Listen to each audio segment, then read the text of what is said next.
Vous êtes tout dans l'œil du photographe.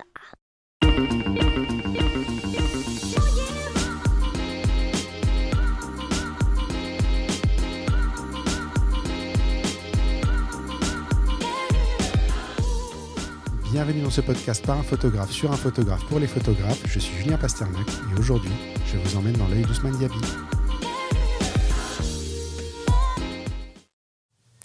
Hello Julien. T'as un grand sourire. Merci. Bah écoute, c'est un plaisir d'être ici. Ça me fait plaisir de t'avoir en face de moi, enfin. Ouais. C'est une longue histoire. Hein. Ça fait un petit moment que je te suis sur Instagram. Je pense qu'on se suit un peu mutuellement sur Instagram et que j'avais envie de discuter avec toi. Je crois que j'ai commencé à te suivre à peu près à la même période que Thierry Ménian. Qui s'appelle Le Petit Gars Noir sur Instagram. Tout à fait. J'ai déjà reçu dans le podcast, qui est passé un tout petit peu avant toi. Et je me suis un peu retenu de vous enchaîner tous les deux parce que je voulais pas faire que des street photographes à un moment, même si les gens commencent à connaître ma tendance. Si je dois inviter qu'un type de photographe, ça va toujours être la street. Hein. C'est ça que j'aime, c'est le côté humain. Je crois qu'il y a beaucoup de choses à apprendre avec la street, non ? Mais espérons que je vais apporter quelque chose. Je n'en doute pas une seconde, sinon tu ne serais pas assis là. En tout cas, ton travail mérite vraiment d'être vu et d'être connu et d'être reconnu. Tu connais la première question du podcast, c'est l'elevator pitch. Tu rentres dans un ascenseur, il y a Steve Jobs qui rentre à côté de toi et tu as 3 étages pour lui expliquer qui tu es, ce que tu fais. Qu'est-ce que tu lui dis ? Écoute, salut Steve. Ousmane, enchanté. J'imagine que tu as déjà entendu parler de moi. Bien sûr. Non, mais écoute, moi je suis un photographe passionné par la photo et l'être humain, comme on va pouvoir le découvrir pour ceux qui ne connaissent pas mon travail. J'aime particulièrement la photographie argentique et le noir et blanc. Je crois que ça se ressent un petit peu si on se penche aussi sur mon travail. Ouais. Et voilà. D'accord. C'est marrant, tu as l'air vachement timide en fait au premier. Enfin, quand on voit tes photos, quand on voit tes portraits à toi, on a l'impression que tu es très sûr et très. Je sais pas comment dire. Et en fait, je te découvre presque gêné d'être là, quoi. Bah écoute, c'est un mélange des deux. On va le voir sur plusieurs choses, aussi bien dans mon travail que dans ma vie perso. Je suis un être multiple en fait. Ouais. J'ai des facettes où je vais être dans l'euphorie, je vais vouloir me montrer. Et puis il y a d'autres moments où pareil, tout l'inverse, je vais être plutôt discret. Après, je suis quelqu'un de toute manière discret. Je suis quelqu'un de discret et même dans mon travail, on le ressent aussi, c'est pareil. D'accord. Mais c'est marrant parce qu'en fait, je découvre, je te vois, on a un petit peu discuté avant d'enregistrer. Ouais. C'est la première fois qu'on se rencontre. Moi, je te connaissais par ton travail et par tes autoportraits sur lesquels tu souris peu, en plus, les autoportraits. Ouais. En fait, t'es arrivé, t'es tout souriant, t'as un grand sourire, t'as vraiment le vrai sourire large, franc et heureux, pas... Enfin, on sent qu'il sort tout seul, il vient naturellement et c'est presque surprenant de te découvrir comme ça en fait. Ouais, attends, mais je comprends. Mais en fait, le truc, c'est que les réseaux, ça reste un lieu public où les gens finalement ne me connaissent pas, où moi je connais pas les gens. On projette des choses sans savoir et c'est vrai que moi j'ai du mal à me dévoiler dans tous les cas. Ouais. Donc j'ai l'impression que peut-être me masquer derrière... derrière un masque de sérieux et cette absence de sourire, je vais pas trop me dévoiler et du coup je vais me sentir peut-être en sécurité ou peut-être que je vais faire le beau gosse aussi, j'en sais rien. Ouais. Quoi qu'il en soit, non, je suis un gars souriant, je suis un gars détendu et même si on me voit avec de la timidité, j'ai aussi beaucoup de confiance en moi et dans ce que je fais. Donc voilà, c'est comme je disais, je suis un être multiple, hein, comme tout le monde d'ailleurs. Non, mais c'est très touchant de voir ça et puis c'est marrant parce que t'as raison, en fait, on projette quelque chose et je m'attendais pas du tout à te voir comme ça, en fait. Je découvre un nouveau Ousmane qui n'est pas celui que je croyais connaître, puisque on se connaît virtuellement, mais voilà. Ouais. Mais c'est assez marrant. Je suis pas du tout étonné. D'accord. Ce côté multiple va se retrouver aussi dans ton travail. Tu shootes beaucoup de choses, mais ton Instagram, c'est la partie la plus connue de ton travail, c'est le street La street, pardon, Ouais. et du portrait. Donc, tu as 2 Instagram. Je te connais essentiellement sur la partie street et j'ai découvert la partie portrait plus en détail en préparant le podcast. Mais je me suis aperçu en allant sur ton site que tu fais également des photos de paysages. Et ça, c'est... Alors, tes paysages, tu appelles ça nature, toi. Ouais. Mais bon, c'est de la photographie de paysages. Quand tu dis multiple, justement, ça, c'est vraiment une belle illustration de tout ça. Ouais, carrément. En fait, disons que la partie paysage, c'est vraiment une partie minime de mon travail. Ouais. Pour moi, elle est là, mais comme j'ai écrit en dessous, je ne sais pas si tu as eu l'occasion de le voir, à chaque fois, c'est un peu une prise de recul par rapport à mon quotidien, Ouais. une bouffée d'oxygène, où je m'éloigne un peu de l'humain. Parce qu'en étant parisien, bah voilà, on est toujours... on est collés les uns aux autres et tout. Alors moi, je kiffe. Mais comme tout le monde, j'aime bien aussi le changement. Et c'est vrai que quand on se retrouve loin de tout ça, bah, j'aime bien aussi le mettre en évidence. Ouais. En fait. Donc c'est ce que je disais. Quand je photographie la nature, en fait, j'ai l'impression de photographier l'absence de l'être humain. Ouais. Parce qu'il est toujours, il est omniprésent. En fait. Ouais. Il est là parce qu'il n'est pas là, en fait. Ouais, c'est ça. D'accord. C'est une bonne réponse. Ouais. C'est pas mal. Pour clarifier pour les gens qui se posent la question, est-ce que photographe, c'est ton métier ? Ouais, c'est mon métier. Ouais, photographe, c'est mon métier. Je vis pas de la street photo, je vis pas de la photo de manière artistique, mais je travaille quotidiennement dans la photo. D'accord, donc tu as le côté très artistique qui est ton échappatoire à toi. Et puis il y a tout un côté boulot, production. Voilà, en fait, on dit qu'on fait un métier de passion, mais en fait, ce côté artistique, il vient sauver la passion. Et je pourrais même dire ce côté même argentique, il vient sauver la passion. Je me retrouve assez dans ce que tu dis, parce que pendant un moment, j'ai fait que de la photo nourriture, hein, faut être honnête, et ça a failli me tuer. Et bizarrement, ce qui m'a sauvé, c'est le Covid. C'est quand tout s'est arrêté, en fait, et que j'ai eu besoin de faire des photos, et que du coup, ça a été la première fois depuis très très longtemps que j'en faisais pour moi. Ouais, mais c'était l'occasion de se remettre en question et de se remettre en question, tout simplement. Et de se poser les bonnes questions, en tout cas. Ouais. On parle pas trop matos, mais on va quand même en parler parce que c'est une de tes caractéristiques aussi. Tu shootes en argentique et tu shootes en noir et blanc. Ouais. Et j'aimerais bien que tu nous expliques pourquoi. Alors, la photo argentique, pourquoi ? Parce que je suis donc passionné de photo à la base. J'en ai fait mon métier et c'est vrai que shooter plein de choses, shooter pas toujours ce qu'on a envie de shooter. À un moment donné, tu regardes ton appareil et t'as plus envie d'y toucher, en fait. Ouais. Il n'y a pas que la photo dans la vie déjà. Donc même de passer d'un numérique à un argentique, t'as pas forcément envie 2 heures après. Ouais. Mais c'est vrai que le côté surtout ultra consommateur du numérique, il peut, en tout cas moi, il commençait à atteindre un peu ma passion et mon envie de sortir. Qu'est-ce que t'appelles le côté ultra consommateur ? C'est-à-dire que si je sortais faire de la street photo et que je me retrouvais avec 300 photos en 3 heures, et qu'au final j'en retenais 10, je trouve qu'il y avait quelque chose qui clochait, en fait, dans ma pratique. Comme si c'était une recherche de résultats vraiment effrénés, frénétiques. Et comme un peu toutes les bonnes choses, il faut savoir les consommer avec modération. Ouais. Donc l'argentique, en fait, te permet de mettre une limite à ce que tu peux faire ? Ça me permet de mettre une limite à ce que je peux faire, mais surtout, c'est vraiment dans ma pratique et dans ma manière de déclencher aussi. Vraiment dans ma manière de déclencher, où je suis plus zen, où je suis plus dans la recherche de... il y a ce côté mystère un peu qui m'intrigue aussi.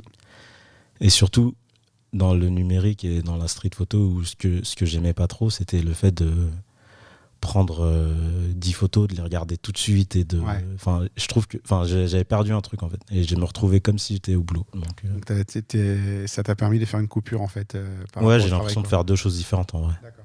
Moi, après, je peux comprendre, parce que j'essaie de temps en temps de me mettre à l'argentique. Par contre, je suis pas très doué en argentique, c'est-à-dire la mise au point Elle est pas simple. Je vois que tu vois l'appareil j'ai les yeux sur rivés. l'étagère derrière. Ouais, exactement. C'est la dernière sortie que j'ai fait. J'ai dû rater la mise au point sur un bon 50% des photos. Ouais, ça c'est la routine. Je pense que c'est de l'apprentissage. C'est de l'apprentissage aussi, non ? Bien sûr, c'est de l'apprentissage. Et puis aussi, je pense que le côté argentique, si tu veux, moi, il me permet de me poser moins de questions, tu vois. Et enfin, il y en a peut-être qui le vivraient différemment. Il y en a certainement qui doivent se poser beaucoup plus de questions parce que justement, il y a la limite. Toi, ça te libère ? Moi, ouais, voilà, vraiment, je me dis, au moins, ce que j'ai, c'est dans le film. J'y touche pas et je le développerai quand je le développerai. Il n'y a pas de moyen de contrôler, il n'y a pas de moyen de dire je pourrais la faire mieux parce que du coup tu sais pas réellement ce que tu as. Exactement. Moi, ça me permet d'être plus relâché, d'être plus zen. Tu perds un peu de thunes, c'est clair. Ouais, un peu. Mais ça reste un plaisir. Voilà, ça fera une soirée pizza en moins et c'est cool pour les abdos. T'as un stock de films depuis longtemps, non ? Parce que j'ai été en acheter il n'y a pas longtemps des pellicules, ça fait mal. Hein. Non, là, ça devient. Ça devient n'importe quoi, on est d'accord. Ouais, ça devient n'importe quoi. Faut trouver des moyens d'économiser autrement. Non, mais c'est effrayant. Enfin, j'ai été acheter 3 pellicules il n'y a pas longtemps. Ouais. Et j'en ai eu pour 50 €. Ouais, ça m'étonne pas. Ça m'étonne pas. C'est dingue. Et par contre, j'ai découvert un truc, c'est que en fait, il faut trouver une pellicule et s'y tenir. C'est très difficile parce que tu as envie de toutes les essayer. Tu te dis, il y a la nouvelle Cinestyle qui est sortie, et tout. Reste sur ta Portra 400. C'est très bien, ça marche bien, tu connais, truc. La Cinestyle, j'en ai fait une, je l'ai salopée, mais un truc extraordinaire parce que j'ai shooté comme je shootais la Portra et ça se shoot pas de la même manière forcément. Mais c'est tous ces trucs-là où tu as envie d'être dans le mood, où tout le monde te dit c'est génial, machin, et tu as envie de tout essayer. En fait, tu dépenses une fortune pour au final faire un truc c'est ça. assez merdique, c'est dommage, quoi. Exactement. C'est très dommage. Moi, c'est une bonne leçon. Quand on a préparé l'épisode, je t'ai fait un petit déroulé de ce qu'on allait dire en cours d'épisode et je t'ai demandé si j'avais oublié quelque chose. Tu m'as dit que tu aimerais bien parler du tirage photo. Ouais, en fait, le tirage photo, c'est le tirage et le développement d'ailleurs de mes pellicules et de mes images. C'est pas quelque chose que je mets beaucoup en avant, déjà parce que je suis pas hyper chaud dessus. Ouais. Mais par contre, c'est vraiment une partie qui m'apporte un plaisir de dingue en fait. Ouais. C'est-à-dire que j'ai la chance d'avoir accès à des labos en libre service parfois. Quand tu prends des heures, voilà. Donc j'ai d'ailleurs découvert un labo hyper cool qui a ouvert il y a pas longtemps, si je peux me permettre de le citer. Tu peux. Le CEL Paris, tenu par Thibaut, qui assure grave, qui a monté son labo. Et il y a des heures de libre service pour ceux qui aiment, c'est top. D'accord. Il fait des workshops et tout. Il est dans quel coin ? Il est dans le 20e. D'accord. Donc c'est top. Et donc, non, ouais, la partie tirage, en fait, c'est vraiment la finalité de mon travail. Mmh. Alors, j'ai pas eu l'occasion ni la chance d'en tirer énormément, mais à chaque fois, c'était vraiment une vraie partie de plaisir. Que ça soit le moment du tirage et la finalité où quand tu mets ton tirage dans ta Marie-Louise et dans ton cadre et tout, et c'est ouf, quoi. Ça fait plaisir. C'est autre chose que dans l'écran de son ordinateur à développer son image. Complètement. Ouais, complètement. Et puis aussi découvrir ce qu'on peut faire au tirage, au moment du tirage avec son image. Ça, c'est quelque chose de vraiment passionnant qui peut vraiment... qui en étonnerait certains en fait. Ouais. Surtout pour les puristes de la photo argentique. Je l'ai fait quand j'étais jeune. Ça, j'avais beaucoup aimé l'expérience, mais à l'époque, mes parents avaient un petit peu calmé le jeu et pourtant la pellicule n'était pas encore aussi chère qu'aujourd'hui. Mais encore que je sais pas ce que c'était les prix de la pellicule. Je pense que c'était moitié moins cher. Mais ça devait être ça devait être moitié moins cher. Si c'est 15 € maintenant, c'était 15 francs à l'époque. Ouais, voilà. Quelque chose dans ces eaux-là. Ouais. Non, mais du coup, c'est pour ça que tu shootes en noir et blanc, c'est pour avoir plus de facilité à développer ou c'est juste un choix esthétique ? Un peu des deux. Franchement, un peu des deux. Mais je préfère largement le noir et blanc. Ouais. Vraiment largement, il n'y a pas photo. Quand je prends une bonne photo en couleur, je suis un peu deg. Ouais, je trouve que c'est un beau parti pris en fait. C'est de l'argentique en noir et blanc. La question que je me pose avec l'appareil argentique, justement, moi, c'est ça. C'est est-ce que je laisse tomber les films couleurs ? J'achète que du noir et blanc, genre un Trix 400. Je fais un stock, juste d'une pellicule.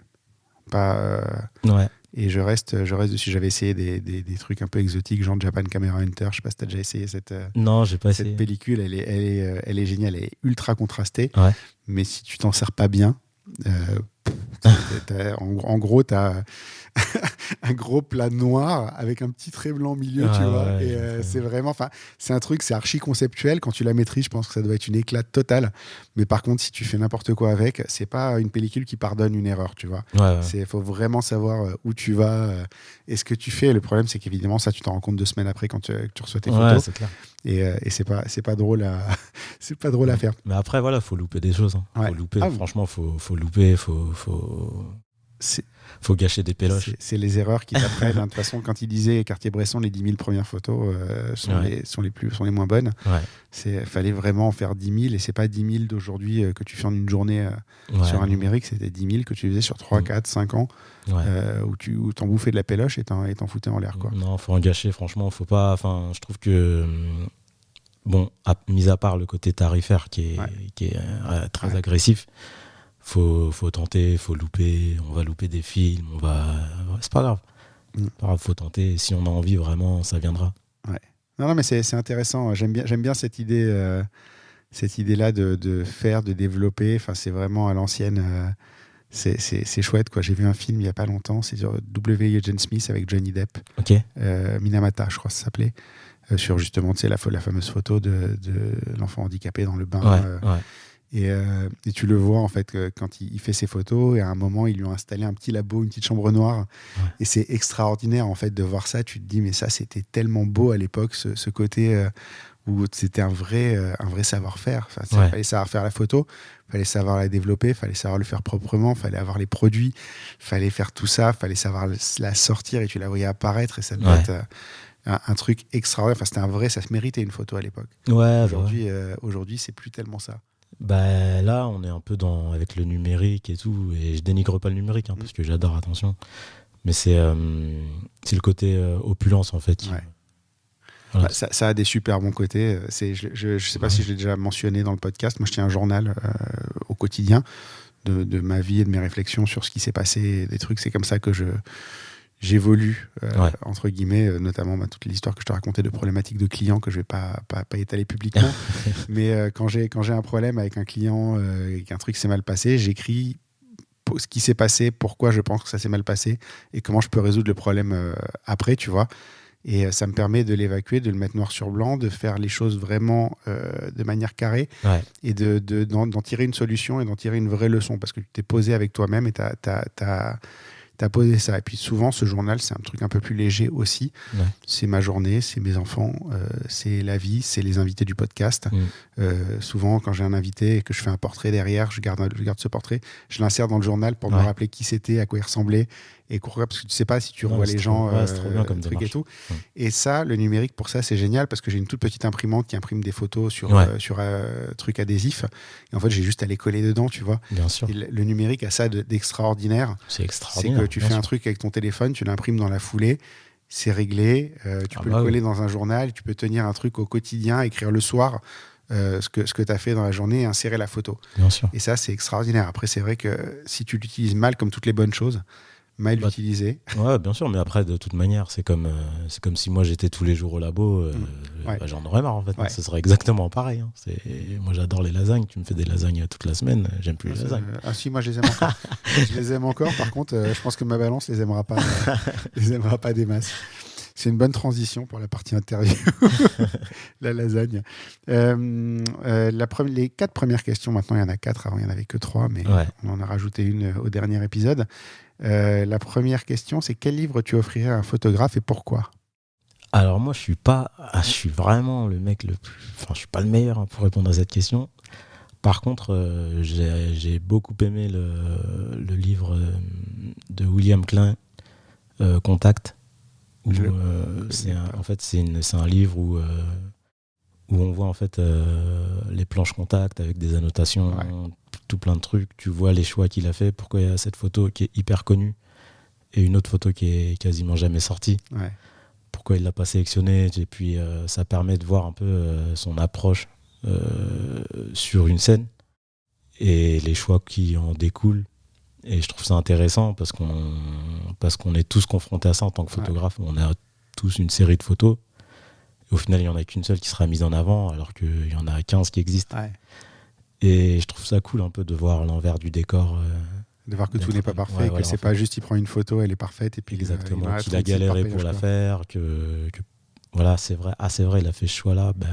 C'est vrai que le visage là, quand il se tourne dans cette direction et que ça rebondit bien avec tel truc et tout, et c'est super intéressant de voir ça. Moi, je trouve ça. Mais c'est comprendre qu'on a rarement réussi sa photo du premier coup aussi. Quoi. Ouais, c'est ça. Que... Et puis peut-être que, moi, j'aime bien me dire, ah tiens, c'est marrant. S'il avait mis cette photo en avant, est-ce qu'elle aurait percé autant ? Et tiens, c'est marrant. Moi, j'aime beaucoup celle-ci plutôt que celle-là. Pourquoi ? Et c'est bien parce que on est tous des artistes plus ou moins, et on a tous notre vision et je trouve ça très intéressant. Mais c'est chouette qu'un grand montre l'envers du décor, justement, pour que tu comprennes aussi que même lui a des doutes. Ouais. C'est parce que l'air de rien, quand tu regardes, tu prends, il y a un William Klein juste derrière toi, un bouquin. Ouais. Tu ouvres ce livre, c'est plein de chefs-d'œuvre incroyables. Et en fait, des fois, tu réalises pas que c'est toute sa vie, en fait. Ouais, c'est ça. C'est, dans ce livre, il y a 40 ans. Ouais. Et toi, tu voudrais faire ça en un an, voire en un mois, voire en une semaine, voire en un jour, sur une sortie. Tu as l'impression que tu pourrais, quoi. Et des fois, c'est... je pense que beaucoup de photographes complexent aussi parce qu'on ne voit que les bonnes photos de tout le monde, pas les mauvaises. Et quand un très grand te montre ça... quand t'as des planches contact, c'est cool parce que ça donne un peu d'humilité à tout le monde, en fait. Ça permet de... Enfin, c'est pas que pour ça, hein, parce que aussi esthétiquement c'est top aussi. Ouais. On va pas se mentir. Hein. C'est un grand. C'était pas un manchot, hein, mais non, je trouve ça très intéressant. Moi, c'est un très bon choix. C'est le côté, en fait, si tu veux, hors champ. Tu vois, de son travail. Oui, c'est un pas en arrière, quoi. Voilà, exactement. Tu prends un petit peu de recul et tu regardes ce qui s'est passé à ce moment-là. Exactement. Pas mal, bonne réponse. Moi, j'aurais répondu, dernièrement, Akira. Ok. J'ai racheté tous les Akira et c'est en fait le dessin est extraordinaire quand tu te poses devant chaque case. C'est une leçon de composition. Donc lisez et William Klein Contact et Akira. C'est quoi être créatif ? Être créatif, pour moi, c'est vraiment tenter des choses, en fait. Hein. J'ai envie de dire, franchement, je pense qu'on a tous ce côté créatif en nous.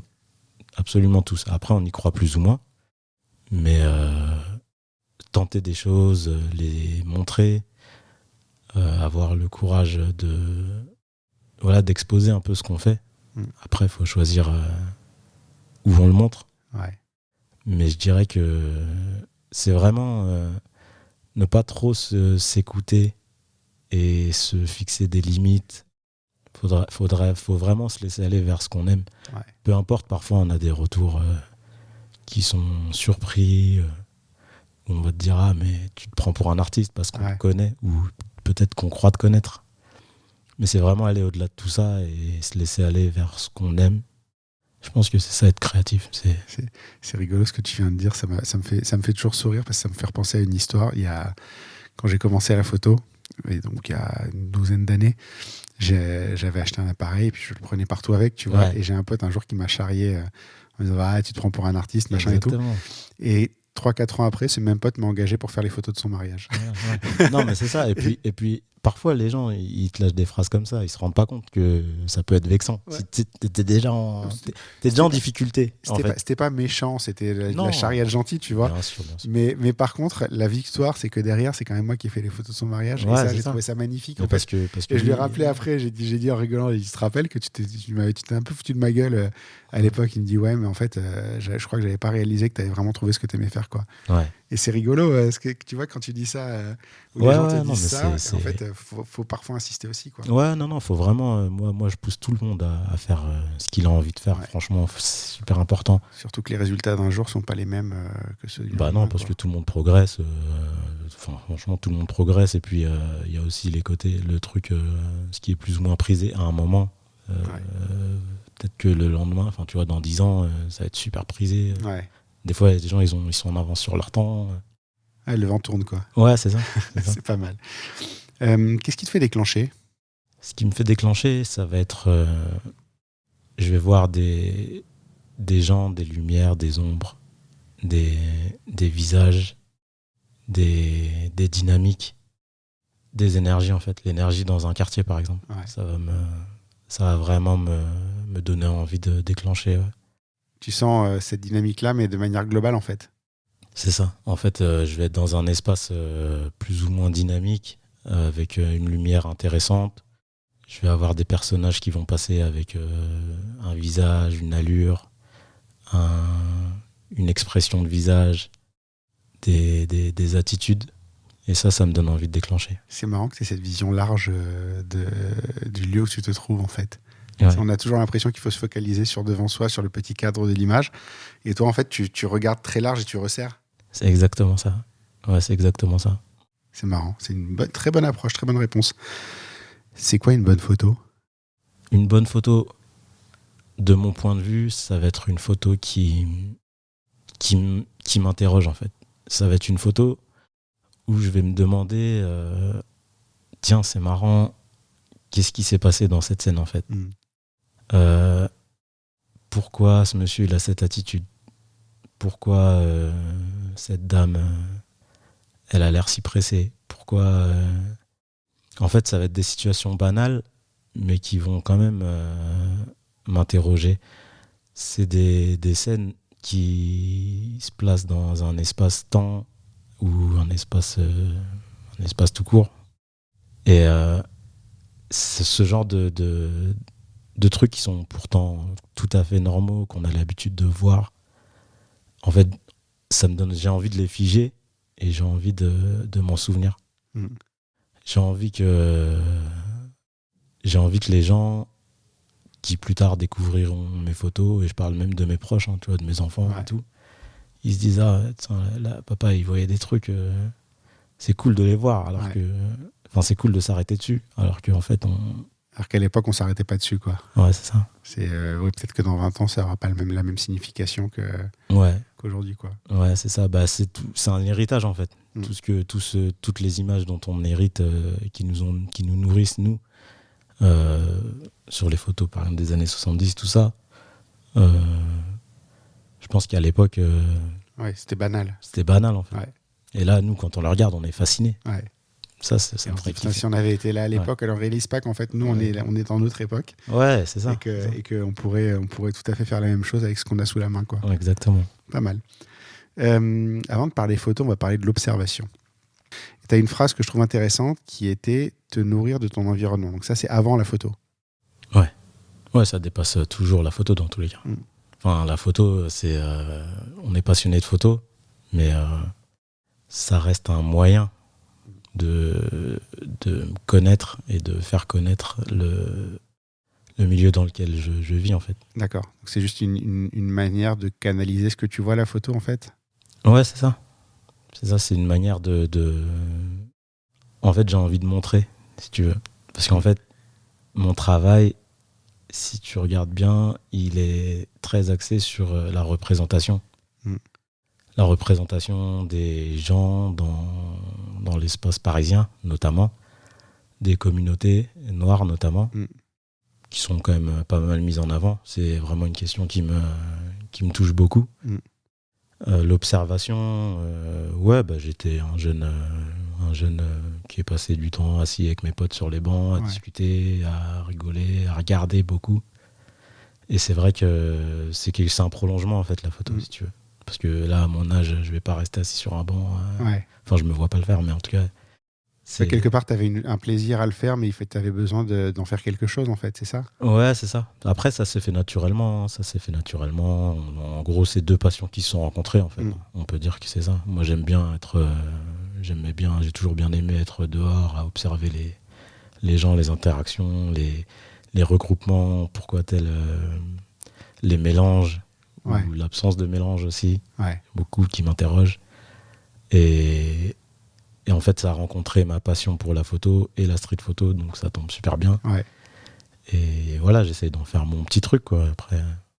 Ça marche. J'étais J'étais pas sur l'impression que tu étais tellement sur les communautés, justement, parce que, après, c'est peut-être aussi dans ce que tu montres, ça me semble plus équilibré, en fait, que ce que tu dis quand t'en parles là. Ouais, c'est vrai. Et après, c'est important aussi qu'il y ait un équilibre, mais ça reste des questionnements très importants. C'est central, en fait. C'est complètement central. Ouais, c'est complètement central. Mais c'est pas parce que c'est central que je dois ignorer le reste. Ouais. Non, mais c'est pour ça, quand je regardais ton travail, oui, on sent qu'il y a quand même un questionnement sur l'identité, un questionnement sur la communauté, tes origines qui ressortent à un moment et que tu as peut-être envie d'explorer, mais j'ai pas l'impression que ce soit... Enfin, quand on voit ton travail, on n'a pas l'impression que ce soit vraiment le thème central si on n'en parle pas, en fait. Non, ça reste un choix aussi, parce que, comme je disais tout à l'heure, je suis un être multiple et je me limite pas qu'aux sujets qui m'intéressent vraiment beaucoup. Mais c'est vrai que je peux pas non plus l'ignorer. C'est quelque chose, c'est des interrogations, c'est des constats. Ouais. C'est des choses qui m'interpellent. Mais bien sûr que de toute manière, je ne m'arrête pas à une communauté, je m'arrête pas... De toute façon, c'est bien aussi d'avoir un regard extérieur sur les autres. Exactement. Quelque part. Ouais, c'est ça. Non, mais c'est ça. Enfin, moi, je me sens de toute manière, je me sens bien où je suis et je suis quand même très au fait de ce qui se passe dans ma ville. Ouais. Donc, je suis quand même à l'aise partout. Non, mais c'est une manière aussi d'avoir le dialogue, en fait. C'est-à-dire que si on se parle pas, on se connaît pas. Si on se connaît pas, on se juge sans se connaître. Ouais, c'est ça. C'est la porte ouverte à beaucoup de, j'allais dire, de malentendus. C'est la manière soft de le dire, mais beaucoup bien de conneries, quoi. Ouais, non, mais ça c'est clair. Et après, le truc, c'est que moi, j'aime pas le fait d'ignorer en fait ces choses-là. En fait, ce que j'aime pas, c'est que moi, j'adore cette notion de vivre ensemble et tout, et je sais qu'elle existe, mais on ne peut pas nier non plus, et ce serait très hypocrite, je trouve, de dire qu'on vit vraiment tous ensemble. C'est pas vrai. Ça, je suis bien d'accord. On ne vit pas tous ensemble. Ouais. Et que ça soit les jeunes, les vieux, c'est pas vrai. Parce qu'il suffit de regarder... dans le meilleur des cas, mais... Voilà. Ouais, c'est ça. Il suffit de regarder les terrasses de café. Moi, des fois, je regarde et je suis frappé. Il y a des terrasses de café où il va y avoir que des blancs. Il y a des terrasses de café où il va y avoir que des kabyles. Il y a des terrasses de café où il va y avoir que des noirs. En moins, parce qu'on n'est pas trop dans les cafés. Mais il y a des quartiers où il n'y a que des personnes qui viennent d'Asie. À côté de ça, il y a un vivre ensemble, il y a du métissage et tout. Mais je refuse d'ignorer qu'il y a un petit côté communautariste. Bien ou pas, il existe et j'aime bien en témoigner dans mes photos, en fait. Non, mais c'est important. Enfin, après, c'est là et c'est pas anormal de le noter, quoi. Et encore une fois, comme tout, il y a des bons et des mauvais aspects à tout, quoi. Ouais, et puis là, je suis pas du tout dans le jugement du bon ou du mauvais, par contre. Voilà, c'est juste que ça m'interroge. Mais c'est marrant parce que je l'avais pas forcément perçu comme ça. Je pense que j'avais perçu un fond quand même, parce que voilà, il y a quand même quand un message est là, il est là et tu peux pas passer complètement à côté. Mais j'avais pas l'impression que c'était aussi central. C'est voulu, parce que en fait, comme tout le monde, je travaille sur des choses, je prépare des choses, et j'espère qu'un jour j'aurai l'occasion de mettre en place des choses qui seront vraiment plus explicatives de ma démarche. Oui, quand tu auras l'archive pour le faire aussi, quoi. Exactement. Je pense que c'est pas quelque chose qui se fait au bout de juste 5 ans. Je pense que c'est un travail qui mérite un vrai travail de fond. Et oui, voilà. Et puis aussi me trouver moi-même aussi dans tout ça. Dans tout ça, de me retrouver aussi. De savoir ce que je pense vraiment. Voilà. C'est se comprendre soi-même, en fait. Ouais, c'est ça. Faut que tu tiennes un journal en plus de... je note l'idée. Hein. On en parlera après, mais franchement, moi, ça m'a changé la vie. Ouais. Tu vois, je l'avais quand même un peu perçu, parce que la question suivante, c'est que je disais, je suis de plus en plus persuadé que les bons photographes ont un message ou une envie de faire passer des messages qui est plus forte que la photo. Et que la caméra est juste un outil pour s'exprimer. Donc, tu peux avoir un message central, où tu peux avoir plein de messages différents qui peuvent ou pas se recouper, ça dépend des sensibilités. Je pense qu'un reporter, il va s'intéresser à un certain nombre de thèmes qui seront peut-être tous en rapport avec ses convictions à lui. Ouais. Voilà, et tu as des gens qui vont avoir un thème central tout le long de leur vie, genre Salgado. Ouais. qui a beau avoir un portfolio finalement assez varié, qui a toujours à peu près la même thématique, qui est l'impact de l'homme sur son environnement et sur les autres hommes, tu vois. Et en fait, au final, l'appareil photo, c'est juste un outil pour ça, mais tout le boulot qui est derrière, c'est souvent sans appareil photo, en fait. Exactement. Ça te parle si je dis ça ? Complètement. En fait, si tu veux, moi j'ai l'impression de travailler ma photo H24. C'est-à-dire que quand j'évolue, quand je réfléchis à des problématiques sociétales, en fait, ça nourrit ma photo. Ouais. C'est comme je disais, hein, on se nourrit de notre environnement. Et du coup, si tu n'as pas l'appareil photo, tu peux prendre des notes mentales quand même. Exactement, ouais. C'est ça. En fait, qu'est-ce que j'ai envie vers où j'aimerais que ma photo elle aille, tout ça, c'est des choses. En fait, ça finit toujours. Il y a un espèce d'entonnoir qui se met en place automatiquement et on le retrouvera dans les images. T'as toujours l'appareil ? Non, pas du tout. Non, j'ai pas toujours l'appareil sur moi, malheureusement. Déjà, de par la pratique de l'argentique, c'est limite. C'est limite et même si c'est vrai que voilà, je me limite pas qu'à la photo. J'aime aussi avoir des vrais moments avec les gens que je fréquente. Si je suis avec mes enfants, j'aime bien être avec mes enfants. Si je suis avec ma copine, je passe du temps avec ma copine. Si je suis avec des amis, pareil. En fait, j'ai du mal à tout mélanger. Ouais, c'est dur d'être photographe et partie prenante.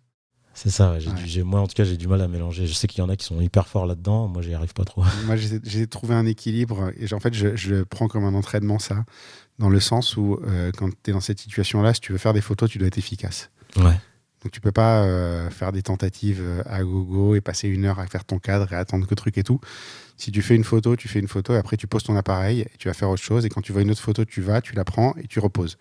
Il n'y a pas de...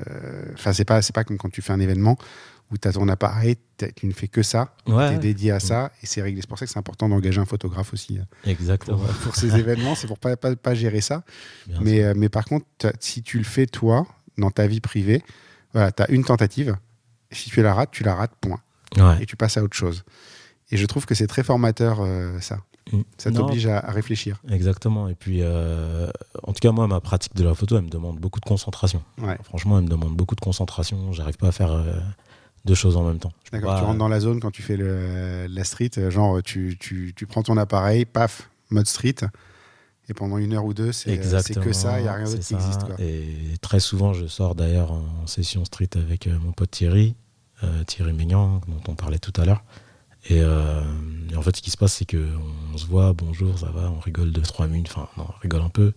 Et on se perd et on se parle pas pendant un moment. Et on se retrouve après autour d'un coca et on repart. Mais c'est vrai dès qu'on est ensemble ou qu'on reste à côté, personne shoot en fait. Ouais. Et moi, en tout cas, j'ai du mal à faire. Ouais. C'est dans les sorties, j'en organise beaucoup des sorties street et c'est vrai que c'est un truc, c'est qu'en fait tu shootes ou tu parles.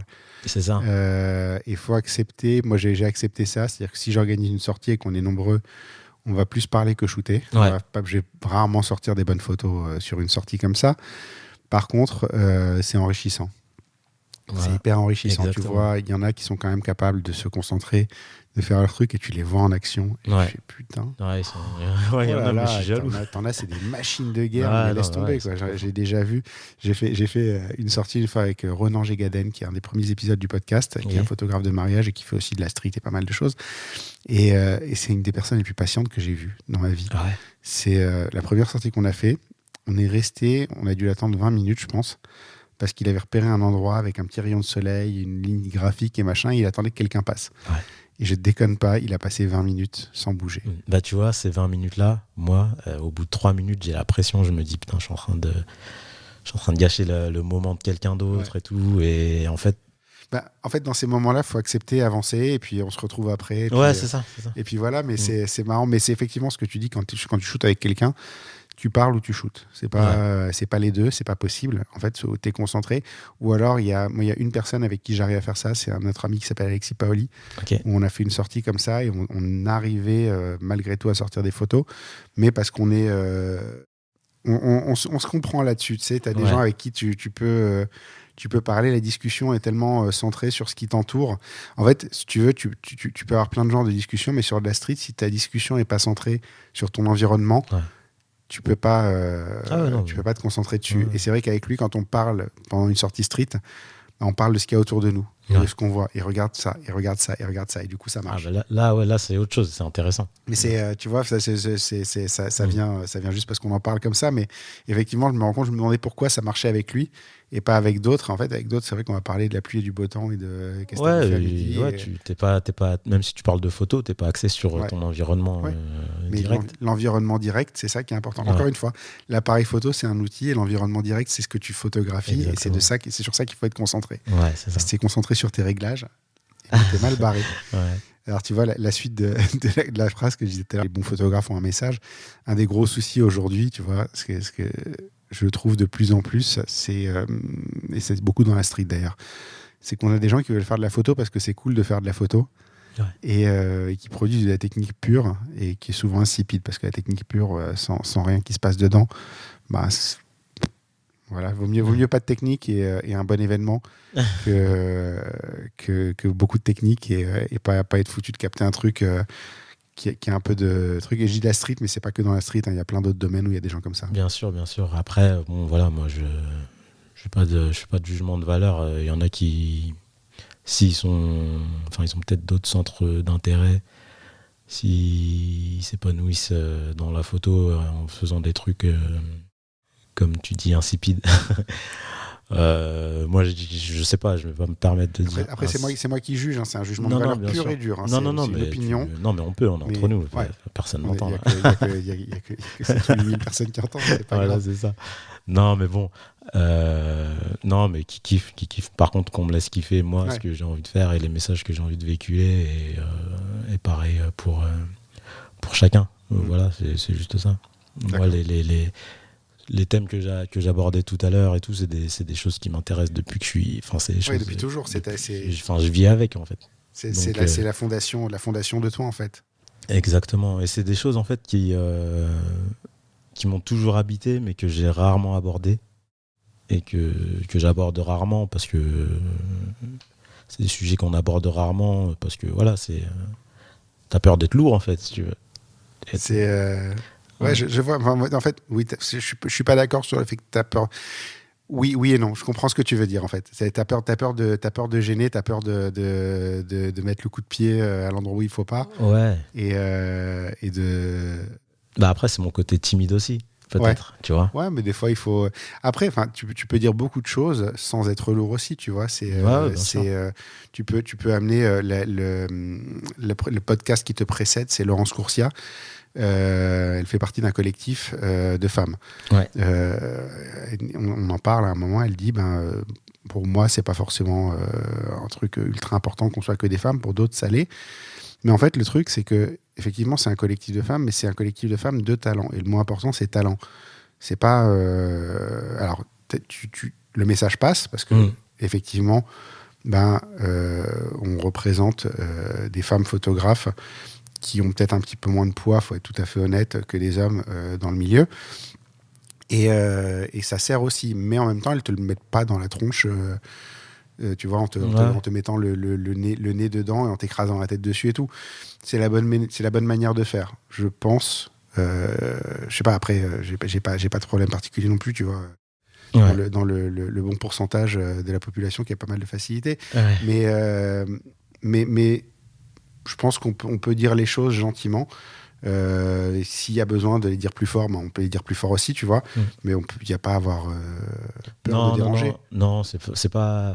Après, il y a plusieurs choses. Il y a cette petite peur de déranger, et aussi il y a parfois la flemme d'essayer de convaincre ou d'essayer de démontrer. Tu vois, il faut trouver un auditoire qui comprend où tu veux en venir. C'est pas donné à tout le monde. Le féminisme, ça va pas parler à tout le monde. Il y a des hommes qui vont pas du tout comprendre de quoi on parle.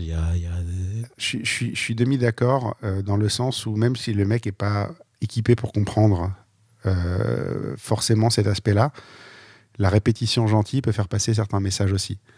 C'est Ouais, quelqu'un qui n'est pas du tout réceptif à un quelconque message. Et le simple fait de discuter et d'amener les choses gentiment peut faire vachement évoluer. C'est ce que j'ai compris de ma jeunesse, où tu sais, t'as des opinions très tranchées, politiques, sociopolitiques, géopolitiques, trucs. Et en fait, toi, t'as raison et tous les autres, c'est des cons. Non, moi, j'ai raison. Et tu tapes du poing sur la table et tous les autres, c'est des cons, vraiment. Ouais. Et en fait, ça sert à quoi ? T'as juste crié plus fort et t'as pas émis une opinion, t'as juste crié pour qu'on t'entende. Et au final, est-ce que t'as raison, est-ce que t'as tort ? En vrai, je pense que tout le monde a un peu raison, tout le monde a un peu tort. Chacun a sa vérité. Même, la réalité, elle se situe à peu près toujours entre les deux, quoi qu'on dise. Parce que tu penses un truc, le mec en face y pense, et effectivement, y a des trucs qui sont dégueulasses d'un côté, on fait d'autres trucs pour compenser que le mec en face va trouver dégueulasse aussi. Et puis, comment on s'en sort, en fait ? Donc, au final, autant parler, et puis... je sais pas. Ouais, non, mais de toute manière, moi, vraiment, pour en revenir à ma photo, c'est vraiment en construction. C'est un fil rouge, et ça sera amené à prendre une forme plus claire, plus percutante, j'espère. Mais en attendant, c'est des petits pas. En attendant, c'est des petits pas, tranquillou. Non, mais tu vois, tu prépares le terrain pour un message un peu plus abouti, quelque part. Exactement. Il y a des choses qui sont déjà en cours en termes de travail, et tout va prendre forme, je l'espère, dans les prochaines années. Je suis impatient de voir ça. Un livre à la fin ? Ouais. Ça prendrait plus la forme d'un documentaire. Ouais, plus la forme d'un documentaire autour de l'art et l'engagement. D'accord. Ça, je suis impatient de voir. Je vais suivre, et puis au gré des évolutions, j'espère que tu m'enverras ça. Je les publierai sur le blog dans les photographes. On est à 48 minutes d'enregistrement. On est à peine à la deuxième question. C'est le côté humain. Tu dis que l'humain est important dans ta photographie. Dans la street, j'ai envie de dire que c'est presque le Parisien moderne, en fait. Le sujet, plus que l'humain, c'est un humain, un groupe d'humains plutôt, cible, qui correspond à Paris et aux gens de la ville. Moi, je reconnais ma ville, je reconnais les endroits, je reconnais les gens que je croise tous les jours, je reconnais des endroits où je vais régulièrement. Il y a... Dans tes photos, en fait, il y a la petite vibration classique des images de street comme on les faisait dans les années 70. Par contre, il y a un truc dans tes photographies, c'est qu'on ne peut pas se croire dans les années 70, parce que justement, tu disais, les gens, on a des groupes de population qui n'étaient pas... j'étais petit dans les années 70, donc je ne sais pas si elles étaient là ou si on ne les montrait pas, tout simplement, mais qu'on ne voyait pas, en tout cas, dans les photos des années 70, clairement. Par les enseignes et les panneaux aussi que tu cherches pas à masquer, ou les choses dans la rue, en fait. Du coup, tes photos, on peut les dater. On sait que c'est les années 2010-2020. J'ai des exemples d'images que j'ai pris où tu vois les panneaux vélopolitains, tu vois un gamin devant un camion Iveco, les gros camions de livraison blancs là, que normalement, si tu suis les règles, je mets des gros guillemets, je fais des R guillemets avec mes mains, t'évites absolument comme la peste normalement. Et en fait, non, toi, tu les insères. Pourquoi ? Je ne me fixe absolument aucune limite de règles, de tout ça. Moi, en fait, je veux témoigner, surtout. Ouais. Donc, pour témoigner, il faut qu'il y ait des marqueurs temps, des marqueurs lieu. Et ils sont là parce qu'ils doivent être là. Ils sont là parce qu'ils existent. Et je ne me vois pas du tout les éviter. D'accord, tu n'essaies pas de les cacher, quoi. Pas. Parce qu'il y a plein de street photographes qui essaient justement d'avoir ce côté totalement intemporel dans leur photographie. Ouais, je comprends. Moi, justement, j'ai l'approche un peu inverse. J'aime bien justement quand on peut marquer un peu tout ça. Comme quand il y avait la période de Covid, pour moi, c'était important de le mettre en avant aussi. Du coup, est-ce qu'on ne te classerait pas plutôt dans les documentaires plutôt que dans les street photographes ? Moi, j'aimerais, en fait. Ouais. Moi, franchement, j'aimerais. Après, ça reste peut-être un débat. Après, je comprends qu'on ne puisse pas non plus me mettre purement dans le documentaire Non, mais il y a des photographes qui travaillent sur du documentaire qui sont vraiment sur des trucs hyper ciblés. Et même moi, quand je parle avec eux, parfois, j'ai l'impression de ne pas faire la même chose. Mmh. Mais au fond, moi, je sais qu'on fait plus ou moins la même chose. Ouais. Après, c'est une vision qui m'est très personnelle parce que je sais à peu près où je vais. Et surtout, moi, le temps, mon temps, je sais comment je veux le gérer. Ouais. C'est-à-dire que j'ai pas de limite j'ai 1 mois pour faire un documentaire. Ouais. Moi, mon documentaire, il va durer 30-40 ans, j'espère. D'accord. Oui, donc quand tu parles documentaire, tu parles de gens dont c'est le métier de sortir des choses rapidement. Et, ouais, voilà. c'est moins ma définition. Justement, moi, je te verrais bien dans un rôle de documentaire, justement parce que tu as ce temps long et que l'idée, c'est à la fin, il y a un message quand même, tu vois. Ouais. Il y a quand même quelque chose qui va en sortir et une histoire à comprendre. Ouais. Ouais, je pense que pour moi, c'est vraiment dans cette catégorie-là que je me situe, je pense. D'accord. Parce que pareil, il y a des street photographes qui vont être vraiment super forts, vraiment des jeux d'ombre et de lumière 1000 fois plus marqués que ce que je peux faire, des couleurs, des trucs qui sont vraiment super et tout. Et peut-être que eux, ils vont se dire, mais attends, lui, avec sa street photo, on fait pas la même chose, tu vois. Personne c'est la même chose. Voilà, parce que techniquement, nos travaux n'ont rien à voir. Et je suis pas tout à fait d'accord, mais c'est la question suivante, donc on va la garder. On va la garder parce qu'il y a une technique. Elle est subtile, ta technique, mais elle est d'une efficacité redoutable. Non, mais quand j'ai dit techniquement, nos travaux n'ont rien à voir, j'ai pas dit que j'étais pas technique. non, mais c'est. Mais par contre, j'ai dit qu'il y en a qui sont très techniques et qui cherchent un autre type de rendu. Et ils cherchent que la beauté, en fait, la beauté plastique. Peut-être plus que moi, en tout cas, ça c'est certain. Mais je trouve ça hyper fort. Hein. Ouais. Non, mais c'est l'éternel débat. Après, c'est un vrai talent aussi. Ouais. Et c'est une force, et tout le monde n'est pas capable de faire ça. Ah non, c'est clair.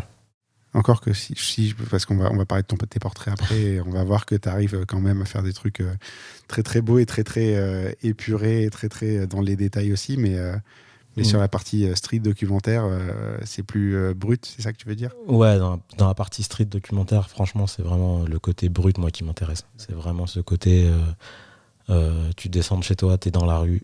La vie. Et bam, t'es dans la vie, tu te prends des coups d'épaule, tu te fais gueuler dessus, tu fais un sourire à la vendeuse ou au vendeur, et il y a de la vie, en fait. Ouais, et dans tes photos, tu te projettes, en fait, à ces trucs, à ces endroits-là. Voilà, ouais. Il y en a une, celle-là, elle m'a beaucoup marqué. C'est à côté d'un espèce de marché couvert, pas loin de la gare de l'Est. Je ne sais plus comment il s'appelle. C'est celle-ci. Ça, c'est un bâtiment à côté de la gare de l'Est, tu vois. Et moi, je vais traîner par là-bas, tu vois, régulièrement. Ouais. Donc, je le vois, ce bâtiment, je vois les gens autour. Je pourrais être là, je pourrais faire cette photo-là. Ouais. Enfin, je pourrais pas faire, mais je pourrais faire. Ouais. Tu vois ce que je veux dire ? Ça me parle, je suis dedans. La dame à côté, la photo dans la rue, la dame qui fait ses courses en dessous, c'est des situations de ma vie, littéralement, quoi. Je me reconnais là-dedans. Pour ça, je trouve ça beau, en fait, parce qu'il y a une vraie appropriation de l'image, tu vois. Il y a une vraie, tu peux rentrer dedans, tu peux t'y retrouver toi, alors que c'est pas toi qui l'as faite, mais tu peux t'y retrouver toi, tu peux y retrouver ta vie, tu peux y retrouver quelque chose. Ouais, c'est ça. Et en fait, moi, ce que j'aimerais, c'est que des gens qui étaient pas là puissent se projeter et puissent se reconnaître. Enfin, tu vois, le fait que toi, tu t'y reconnaisses, c'est un bon indicateur de de savoir si j'arrive à peu près à faire ce que je cherche à faire ou pas. Dans le sens où tu montres ça, comme je te disais, à quelqu'un qui n'était pas là et qui puisse se dire ah, c'était comme ça. Ça permet de ressentir, en fait, si on prend l'album, tu ressens ce que c'est que d'être parisien à ce moment-là, en fait. Exactement. Quelque part, t'es dans la vie d'un parisien à ce moment-là. Ouais. C'est ça que j'aime bien. C'est pour ça que je préfère ce genre de photos à des photos qui sont purement esthétiques et purement de la très belle technique, mais où finalement, ça raconte pas grand-chose. J'ai noté la question suivante, que tu captes souvent des expressions et des regards assez incroyables. La question, c'est qu'est-ce que tu cherches dans la rue ? Qu'est-ce qui attire ton œil ? Tu as commencé à répondre tout à l'heure. Alors, l'image que j'ai en exemple de ça, c'est un monsieur qui est assis à une terrasse de café qui a un regard. Il a les mains devant le visage, il a un regard. On se demande ce qu'il peut bien regarder. Toi, tu es à maximum 2 mètres de lui, je pense. Et comment est-ce que ce mec-là, tu le vois? Comment est-ce que tu anticipes ce regard qui peut pas arriver de nulle part? Parce que voilà, il s'est passé quelque chose forcément hors du cadre, qu'on se demande ce qui s'est passé. Mais comment toi, tu sais qu'il faut que tu ailles te mettre devant lui, à cet endroit-là, dans cet axe-là, avec ton appareil prêt à shooter, et que tu arrives à capter cette émotion-là, à ce moment-là? Alors, c'est marrant parce que c'est une des rares photos dont je me souviens précisément ce qui s'est passé avant. Moi, je suis pas quelqu'un, j'ai une mémoire tampon un peu naze. Bienvenue au club.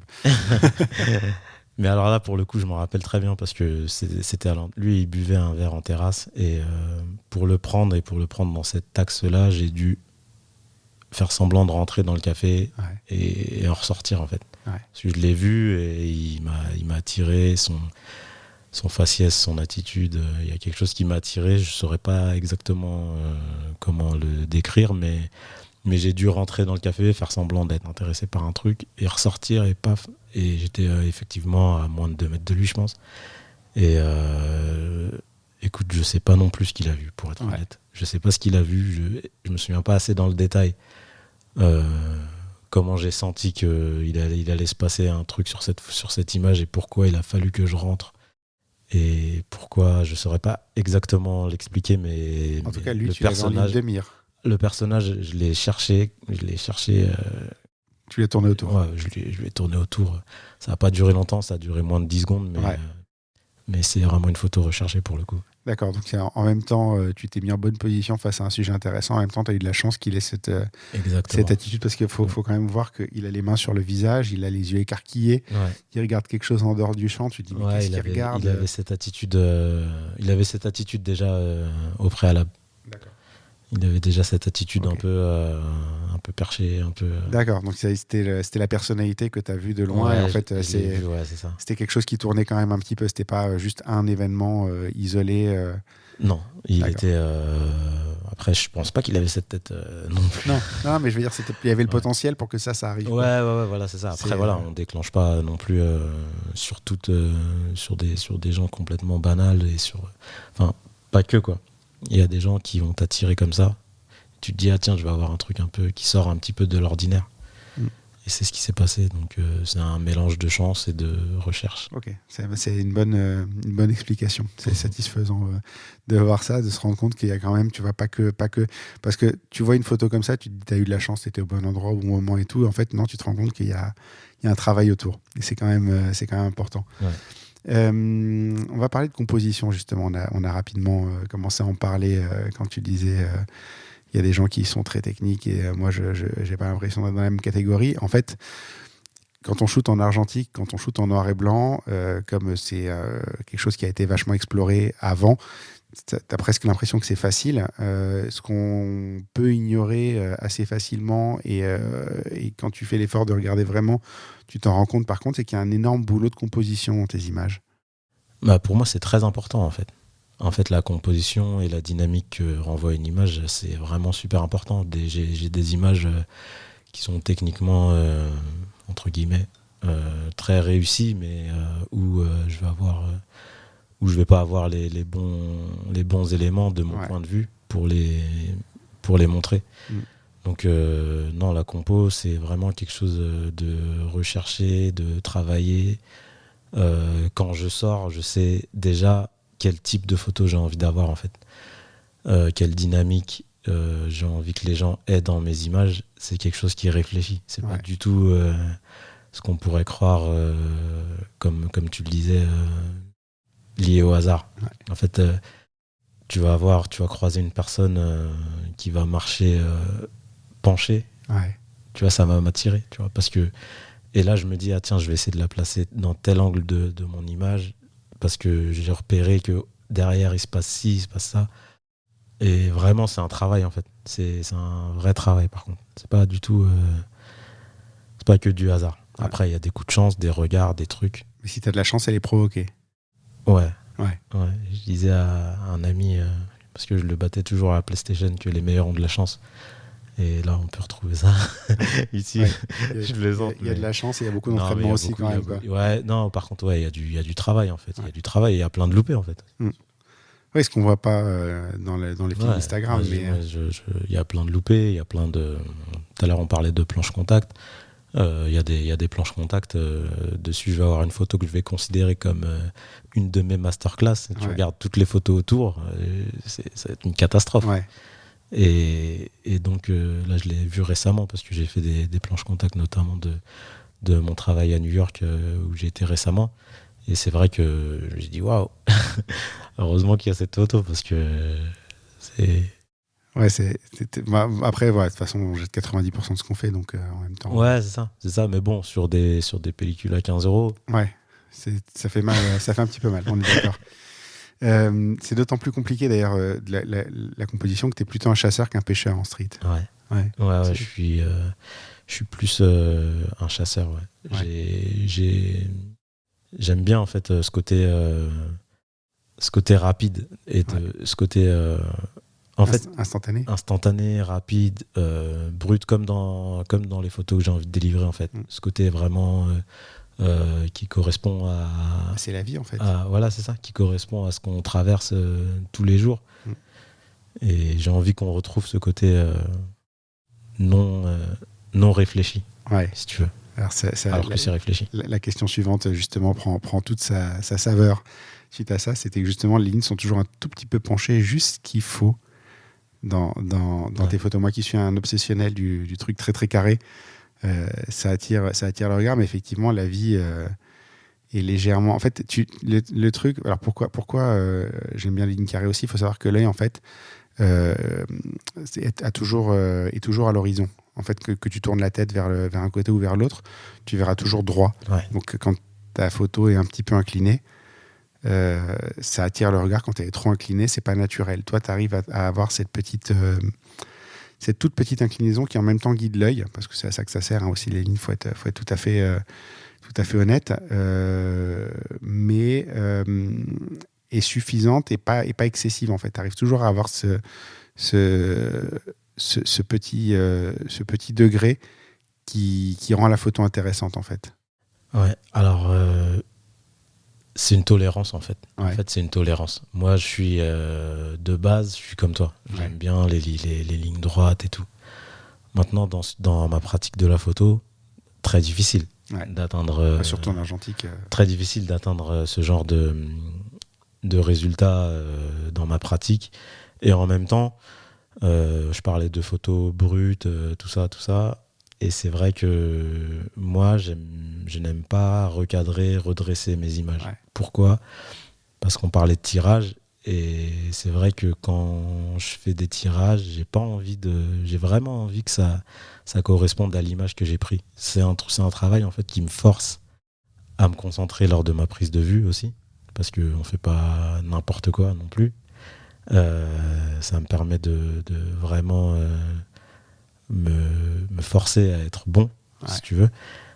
Et après, les lignes moins droites, franchement, c'est de la tolérance. C'est moi qui les tolère. Mais du coup, ça veut dire que tes photos, quand tu les publies sur Instagram, elles sont jamais recadrées ? Non. Elles sont telles quelles en une caméra ?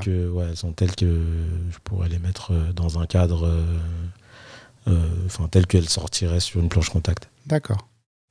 Après, oui, il y en a une ou deux, petit peu, oui, mais c'est globalement, c'est hyper rare. Je fais vraiment attention à ça parce que voilà, si demain je fais plein de tirages, j'aimerais bien qu'ils correspondent à mon cadre en fait, au vrai cadre que j'ai pris.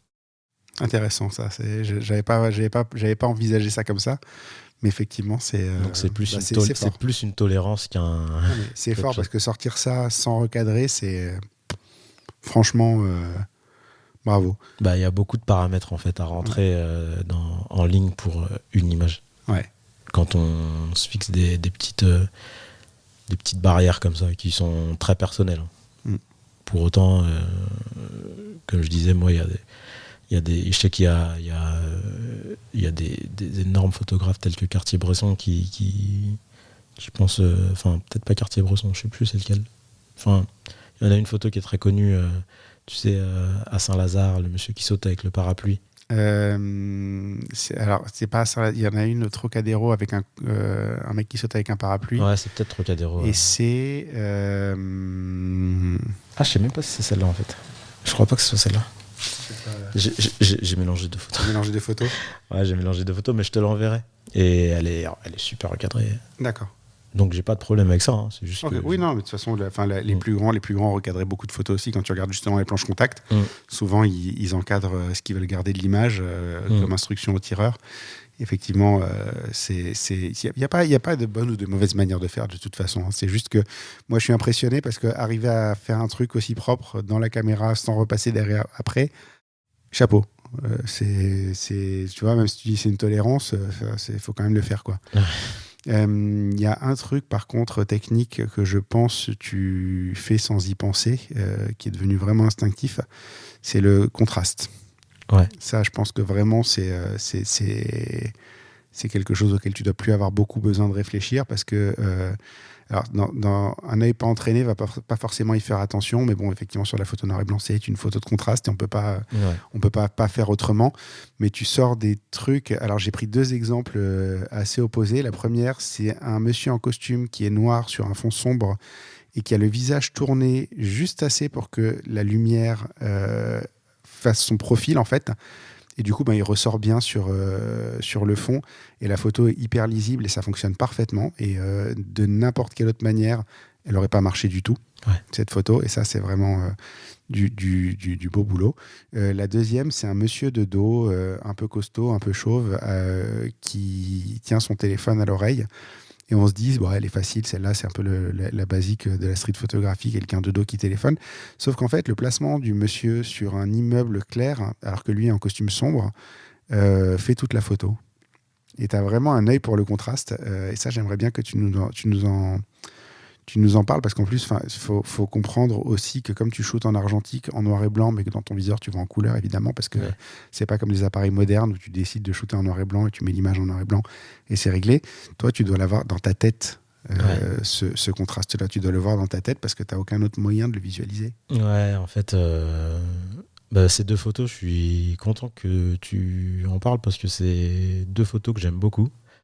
Et c'est vrai que la première, il y a ce côté très contrasté parce que le fond est noir. Et en fait, il y avait cette lumière, c'était en fin de journée. Cette lumière qui était un peu rasante et qui venait frapper le visage de ce monsieur. J'ai eu la chance qu'il tourne la tête du bon côté. Tourne la tête du bon côté. Et pareil, il me semble que j'ai fait semblant de rentrer dans la boulangerie. Je pense que tu es le mec de Paris qui rentre le plus dans des magasins pour rien. Ouais, c'est ça. Donc, pareil, j'ai vu que la lumière passait bien sur son visage et tout. J'ai vu que je savais qu'il allait ressortir. Ouais. J'ai la chance en fait de me projeter assez facilement vers le noir et blanc. Dans ma tête, je visualise directement la photo en noir et blanc. Je pense que c'est à force de pratiquer, de développer soi-même ses négas. On finit par avoir des automatismes qui se mettent en place, comme tu disais. C'est pour ça que c'est important de shooter toujours la même pellicule aussi. Ouais, et de les introduire très parcimonieusement. Moi, c'est ça. J'ai beaucoup de mal à partir tout azimut dans plein de directions différentes. Moi, j'aime bien me caler sur un truc et devenir un peu, entre guillemets, un expert dans un domaine. Et c'est vrai que pareil, l'autre photo, je me souviens, je l'avais prise légèrement en contre-plongée, je m'étais volontairement plongé, j'aime bien parce que j'avais vu en fait justement les lignes du bâtiment, je me disais tiens, si je me mets comme ça, peut-être les lignes elles vont se rejoindre. Et quand je me suis baissé, c'est ce que j'ai vu, j'ai bien kiffé franchement. Parce que le réflexe naturel, lui, c'est de le mettre sur le ciel, bien clair. Ouais. Sauf qu'en fait, la photo, elle est insipide si tu fais ça. Ouais, et c'est vrai que les ciels, en plus, c'est un truc moi qui me prend la tête. J'ai du mal parce que parfois, voilà, il y a plus aucune info dans le ciel quand tu shootes en noir et blanc, t'es à 400 ISO, t'as pas le choix. Tu peux très vite cramer les ciels et moi perso, c'est un truc qui parfois me gonfle un peu. Mais pour le coup, ouais, j'étais assez content du rendu de ces 2 images-là. Non, mais là, celle-là, en plus, tu as de la matière et tout. C'est vrai que Ouais. c'est ça qui fait l'image, en fait. C'est que Ouais, c'est ça. dans l'absolu, c'est facile de prendre en photo quelqu'un de dos. Le faire bien, c'est un peu plus compliqué. Et là, tu l'as juste placé au bon endroit. Et du coup, la photo, elle marche à merveille, quoi. Ah. Il y a un autre truc que tu fais. Alors, je sais pas si c'est intentionnel. J'imagine que oui, quand même, parce que le layering, tu le fais rarement par hasard. Mais tu fais du layering à la volée, ce qui est encore plus compliqué que le layering normal, parce que normalement tu te poses et t'attends que tout s'aligne et puis c'est bon. Toi non, tu t'avances et en même temps tu essaies de faire coïncider tous ces trucs là et ça marche. Alors ça, je pense qu'il y a quand même malgré tout une petite part de chance. Ah bah oui. Mais quelle est la mesure de ça? Non, après franchement c'est pas pour me la raconter, mais non, c'est vraiment voulu, parce que là tu vois, cette image, il y a un espace en fait, tu vois, je suis pas là, je déclenche pas à ce moment-là par hasard. Ouais. Il y a toujours un moment où, il y a tellement d'images où j'ai le doigt sur le déclencheur et où je déclenche pas parce que je sens que c'était pas le bon moment. Ouais. Quand je déclenche, franchement, c'est que j'y crois. Ouais. Et là, j'y croyais. Donc, t'as eu raison d'y croire. ouais, non, mais après, il y a plein de fois où j'aurais dû ne pas y croire aussi. Mais c'est vrai que non, c'est recherché, c'est travaillé, c'est aussi pour cette photo réussie, il y en a combien qui sont ratés à côté. Voilà, elle a des grands frères et des grandes sœurs, cette image. Ouais. Qui sortent pas de. Qui sont un peu moins beaux. Pas du classeur. Qui sont un peu moins beaux, ouais. Ouais, voilà. Ça arrive. Si on parle d'une autre typologie de photos que tu fais, ça va être les portraits. Ouais. Alors déjà, c'est pas quand on dit portrait, il y a portrait et portrait. Il y a quelqu'un qui s'amuse à faire des portraits parce qu'il a vu une belle lumière et qu'il a une copine mignonne à côté et qui dit tiens, je vais te faire ton portrait. Toi, c'est un poil plus élaboré. Il y a du monde. Il y a régulièrement une styliste. En général, les modèles, c'est des vrais modèles. T'as du matos, t'as souvent des assistants. C'est souvent Thierry, d'ailleurs, l'assistant, j'ai l'impression. Ouais, il est venu m'assister quelques fois. 2-3 fois. Il est pas mauvais, je l'ai vu passer contrairement à la street, là, tu vas échanger avec ton modèle, tu vas tout mettre en scène, les gens, la lumière. Et c'est intéressant, d'ailleurs, tu as une phrase, tu dis la lumière et les ombres. Ça, j'aimerais bien que tu développes parce que le réflexe naturel, c'est de parler de lumière et d'oublier les ombres, alors que les ombres sont super importantes, en fait. Ouais, j'aurais même pu dire les ombres et la lumière, en fait, parce que c'est l'ombre qui vient te rappeler qu'il y a de la lumière. Enfin, l'un ne va pas sans l'autre. Et les ombres, elles viennent vraiment, elles apportent un plus, vraiment, moi je trouve, très important. Et je pense que tout le monde pense comme moi, mais peut-être ne le formalise pas toujours. Mais je pense pas que les gens vont tomber de leur chaise en apprenant que l'ombre a vraiment un rôle primordial dans un portrait. C'est le truc que tu sais sans le formaliser. Bah, quand on te le dit, tu as l'impression que tu l'as toujours su et qu'on t'a rien appris de particulier. C'est ça, et puis même quand tu fais un portrait et que tu gères mal ton ombre, bah ton portrait il est raté en fait. Tu vois, si t'as les yeux qui sont dans l'ombre, t'as deux comme des fausses lunettes, voilà, ta photo elle est ratée. Donc je pense que on le sait tous plus ou moins, on en est tous plus ou moins conscients, mais moi j'aime particulièrement me nourrir des ombres pour faire des portraits. C'est intéressant de le présenter comme ça aussi, parce qu'il faut quand même en tenir compte. Pourquoi ce besoin de faire poser? Parce que là, on est d'accord que c'est aussi le côté passion, c'est pas tellement le côté boulot, les portraits, si? On mélange un peu les deux, mais il y a une dimension passion quand même. Une dimension passion. Alors pourquoi ce besoin de faire poser, alors que justement, on pourrait croire que la nature du street photographe, c'est de laisser le contrôle des choses à la chance et au destin quelque part, non? Ouais, tout à fait. Comme pour tous les aspects de ma vie, j'aime bien le changement. J'aime bien parfois maîtriser vraiment ce que je fais. Moi, je shoot au moyen format très souvent dans mes portraits. Et j'aime bien avoir 12 avec l'un de mes appareils, 12 ou 15 avec l'autre. 15 photos réussies, vraiment, où chaque déclenchement, il est réfléchi, et justement, prendre ce temps un peu différent, j'ai l'impression de faire deux choses complètement qui n'ont presque rien à voir, si tu veux. C'est marrant parce que tu vois, je l'ai noté plus loin, mais on reconnaît le style, mais c'est presque un second photographe en fait, j'ai mis. Ouais, mais c'est ça que j'adore en fait. Si tu veux, j'adore parce que ça c'est cette histoire de contre-pied toujours, tu vois. Tu t'attends à ça chez une personne et tu t'aperçois qu'il y a aussi d'autres possibilités. Parce que là, c'est super épuré par rapport à la street qui déborde d'informations. Ouais. Il y a toujours plein de trucs à voir à droite, à gauche. Et tout. Ouais, là, c'est vraiment c'est épuré, c'est clean, il y a peu de choses. Ouais, j'aime bien le côté, il y a peu d'éléments, j'aime bien un peu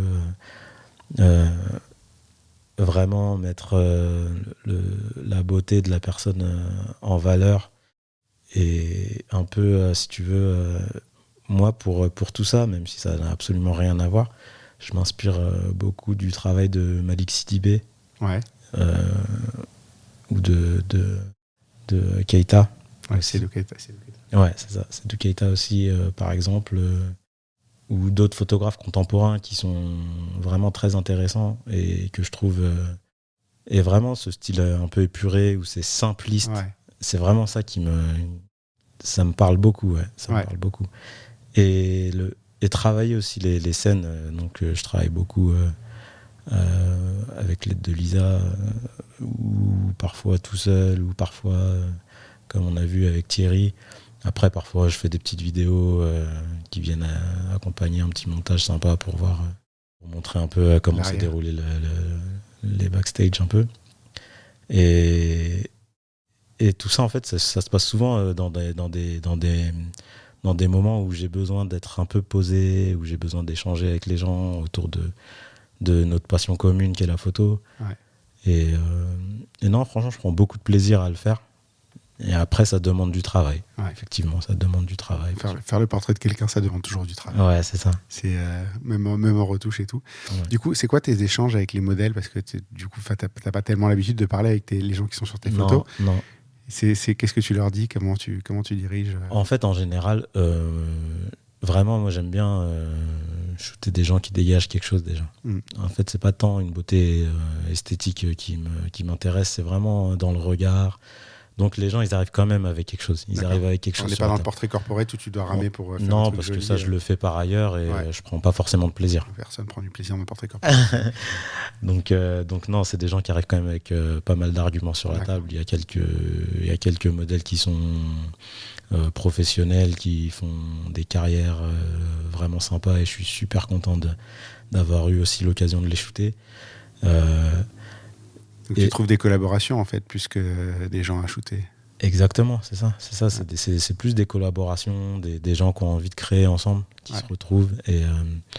Et donc c'est des gens, bien sûr, je les guide dans ce que j'ai envie d'obtenir. Ouais. Mais de base, je sais quand même qu'on va se retrouver parce qu'on est dans des choses, dans des univers en fait qui vont bien se marier. Ouais. Ok, intéressant comme réponse. Dernier point de cette partie-là, la nature, les photos de nature. Alors ça, c'est surprenant en fait de tomber là-dessus. Pour moi, je t'ai dit, je te le dis, ça appartient un petit peu moins abouti de ton travail, ou peut-être tu te cherches encore un petit peu. Mais c'est intéressant de voir que tu essayes ça, justement. C'est intéressant de voir que tu vas vers totalement autre chose que même la manière dont tu te définis en fait au départ. Parce que quand on va dans ta presse, tu es un urbain, tu es un citadin, tu es un photographe de ville, et tout d'un coup, tu te retrouves dans la nature à faire des photos. Moi, je suis beaucoup plus à l'aise en ville. Ça se voit aussi dans les photos. La photo de paysage que j'ai mis là, c'est plus pour le partager à un endroit. Maintenant, c'est pas du tout le travail que j'ai envie de mettre en avant pour plein de raisons, parce que c'est pas quelque chose qui me qui me bouge beaucoup émotionnellement. C'est pas quelque chose qui me... En tout cas, quand je le fais. Ouais. Parce que à côté de ça, j'adore regarder ceux qui le font très bien. Et ça me donne envie. J'aimerais bien être... Après, il faut bien commencer quelque part, en fait. C'est ça. C'est pour ça que... Les premières photos de mariage de tous les gens qui font du mariage, elles sont pas terribles non plus. Moi, les miennes, pareil. Il faut bien commencer quelque part, en fait. Et à un moment, elles sont plutôt bien. Hein, franchement, on voit que tu connais les codes et que tu les maîtrises quand même. Mais c'est moins toi, en fait. Ah oui, c'est moins moi. Et ça, vraiment, c'est vraiment histoire de les partager, de lancer quelque chose. Voilà, de voir si ça me donne envie pour la suite. Mais je suis plus un admirateur de ce que font plein d'autres photographes à ce niveau-là que ce que je vais faire moi là-dessus. Ce qui serait drôle, c'est que dans 20 ans, tu sortes un livre là-dessus. Et que je te ressorte ce podcast. On n'est pas là, tu vois, on n'est pas. En plus, c'est bien parce que on est des gens qui évoluent beaucoup et ça se trouve que on aura vu tout le début de ça en fait. C'est ça qui est rigolo, c'est que peut-être aujourd'hui c'est secondaire et pas vraiment mis en avant. Et puis que demain, peut-être ce sera le truc pour lequel tu es connu, quoi. C'est ça qui ce serait drôle. Ce serait marrant de voir une évolution comme ça. De la ville à la nature. L'évolution. Exactement. On va parler d'une série de photos. Alors, c'est pas une série photo, c'est une série de photos. J'ai hésité, en fait. J'ai bien aimé les portraits de tes parents et je pense que c'est toujours particulier de faire des photos de ses parents et que c'est important de le faire quand on est photographe. Je recommande à tout le monde. Je pense que c'est une super expérience. Moi, je l'ai fait aussi avec mes parents. Donc voilà. Mais je pense que c'est une très très bonne chose et c'est hyper important de le faire. Mais je voulais parler d'autres choses qui photographiquement en fait m'interpellent parce que c'est souvent un peu regardé de haut alors que c'est vraiment important de le faire, c'est les autoportraits. Toi, tu t'en publies pas des tonnes, mais t'en publies quand même quelques-uns, ce qui veut dire que t'en fais certainement beaucoup plus. Mais quand tu croises un miroir, souvent, tu te prends en photo. Et c'est souvent regardé un petit peu de haut, mais tu vas dans une expo de Viviane Maier, tu as toute une partie sur les autoportraits qu'elle faisait d'elle, tu vois. Et c'est important parce qu'en fait, sans ça, on ne saurait même pas à quoi elle ressemble, en vrai. Et donc souvent quand tu dis ou quand tu montres des photos de toi dans un miroir, tout le monde regarde en disant ouais bon voilà, t'as fait un autoportrait dans un miroir, super, la belle affaire quoi. Et on sous-estime en fait l'importance de ces photos là, je pense. Je sais pas j'imagine que tu penses la même chose que moi vu que tu les fais, mais en fait moi c'est aussi comme tu disais tout à l'heure plus aussi pour personnifier un peu, tu vois, pour amener ce côté un peu humain, humaniser le photographe.